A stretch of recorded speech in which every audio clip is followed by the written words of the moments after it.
Next ఇది వచ్చేటప్పటికి వచ్చి కర్బ్ స్టోన్ మోల్డ్స్ మ్యామ్. మన దగ్గర ఫైబర్ లో రెడీ అవుతాయి, సిలికాన్ ప్లాస్టిక్ లో కూడా రెడీ అవుతాయి మ్యామ్. ఓకే దీనికి కూడా సేమ్ లైఫ్ వస్తుంది 1 to 2 years వరకు. వాళ్ళు సైజెస్ ఏదైతే సైజెస్ చెప్తారో దాని ప్రకారం మనం ఆర్డర్ తీసుకొని రెడీ చేసి ఇవ్వడం అనేది జరుగుతుంది మ్యామ్. ఓకే ఎందుకంటే కర్బ్ స్టోన్స్ అనేది మార్కెట్ లో డిఫరెంట్ సైజెస్ మీద మ్యానుఫ్యాక్చరింగ్ వాళ్ళకి ఆర్డర్ అనేది వస్తుంది. ఓకే సో కాబట్టి పర్టికులర్ స్టాండర్డ్ సైజ్ ఇదే ఉంటుంది అనేది మనం చెప్పలేము మ్యామ్. ఓకే జిగ్జాగ్ అంటారు. దీంట్లో కూడా మన దగ్గర PVC rubber Two plastic types రెండు ఉన్నాయి. దొరుకుతుంది.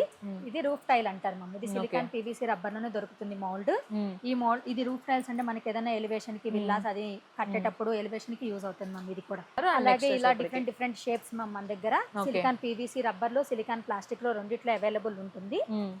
అండ్ ఇక్కడ మనకి కలరింగ్ వేరియేషన్ కూడా ఉంటున్నాయి కదా, సో దానికి గురించి మీరు ఏం కేర్ తీసుకుంటారు? మన దగ్గర కలర్ బ్యాగ్స్ కూడా అవైలబుల్ లో ఉంటాయి ma'am. Red colour, yellow colour, black colour దొరుకుతుంది. వైట్ అంటే వైట్ సిమెంట్ తో రెడీ అయిపోతుంది. ఇది ఏదైతే గ్రే కలర్ కనిపిస్తుంది కదా, ఈ గ్రే కలర్ అనేది వితౌట్ కలర్ లో అయిపోతుంది మ్యామ్. కస్టమర్ కి వాళ్ళకి ఆర్డర్ ఏ విధంగా దొరుకుతుందో దాన్ని బట్టి మళ్ళీ చేసుకోవడం జరుగుతుంది.